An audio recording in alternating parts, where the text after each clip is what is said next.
So everything we're talking about today, it's hard to imagine a better fit than around eSports. For our next 10-minute talk, the eSports industry and PlaytoEarn NFTs, where are we now? Please welcome Julio Jimenez, otherwise known as Genie, NFT consultant, crypto net worth. Thank you, Jan. I see a lot of people, huh? How are you doing? Let me go destroy this. I'll be right back. Good. Glad to hear, glad to hear. Last year, I was here. I was part of a panel, and I was talking about other blockchains aside from Ethereum. Today, Ethereum is moving to proof of stake, and Wax blockchain is already a proof of stake blockchain. That's the one that I was talking about at last event last year, November 1st, I believe it was. For the ones that don't know me, you can follow me on social media. It's a total mess. I've been depressed because the market is down, but I'm here ready to talk about esports and why it's important. Now, I have a kid. How many of you here are parents? Raise your hand, please. Let me see. All right. There's a lot of people here that have kids. So this is why esports is important to me. More than for myself, I work on the construction industry, but esports is a passion of myself, not just because of my kid, but because I grew up playing video games.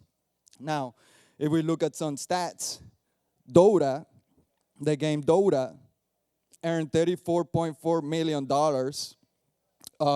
for those that participate in championships. This is a huge amount of money involved in these games. And when I was younger, growing up, I was always wanting to participate and be part of this community. Not just because I'm competitive, but because I enjoy having fun. Now, what is the point of having fun? Right? Anybody wonder what is to have fun? This is the current problem with blockchain games. Right now, most developers are focusing on the tokenomics rather than on the fun aspect of gaming, right? So at this point, I don't really care if the game is on a decentralized network. That shouldn't be a problem. If you really want to be part of a competitive space, you shouldn't be thinking about these caveats, right? If we want more people and we want the esports industry to come and take us seriously, we got to make things that are fun. Does anyone knows who sponsors the first esports event in history? Raise your hand, anybody? I don't think anybody will know that. That's way too long. Atari, 1980. They were the first one to sponsor an esports event, and they minted their NFTs on Wax. That is something, if you didn't know about it today, you learned about this. Another important fact is the esports gamers, the ones that make the most revenue, are Ninja, $70 million. PewDiePie, $15 million. These people are watching gamers. These gamers are being watched by other gamers. So the esports industry is actually taking revenue from NFL, NHL, NBA, and they are paying attention to what is happening.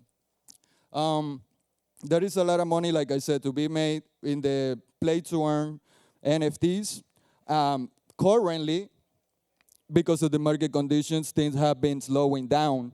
But in the future, if the community decides to leave aside the decentralization aspect of things, I believe we're going to be able to move forward.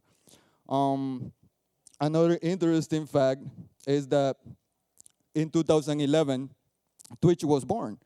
Before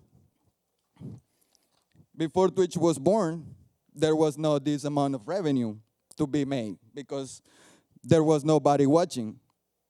Now, everybody that watches somebody else want to experience the same thing. This is the reason why we watch soccer players play soccer. This is the reason why we watch NBA play. I mean, at least for myself. When I was younger, I used to question why other people decide to watch other play sports because I was an avid soccer fan. I'm from Colombia, by the way, if you guys notice this backpack. I'm from Colombia.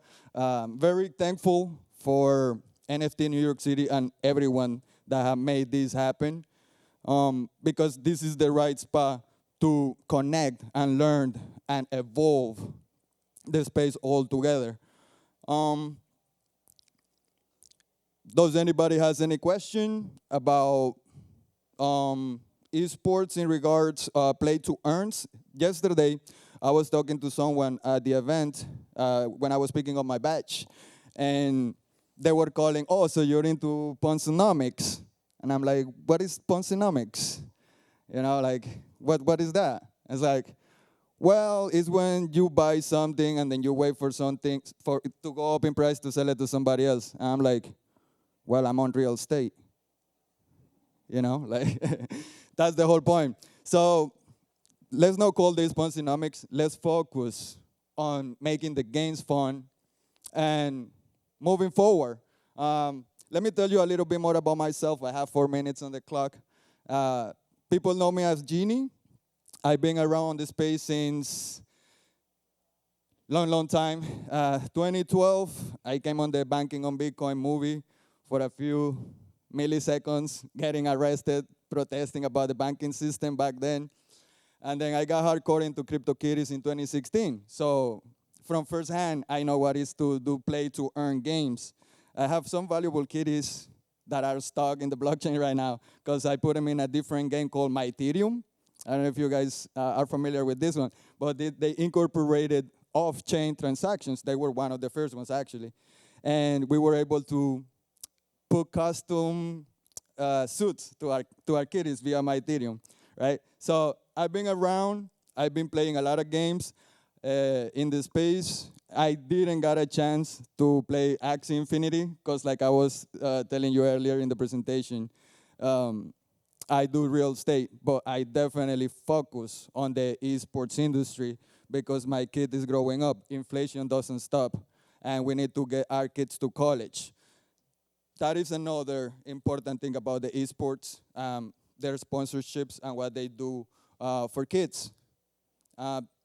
Definitely, I haven't seen jerseys here, building teams, building things like that. I'm really interested in that. In fact, in Pennsylvania, where I do the homes, I've been planning on having these centers where people play games, which is nothing new.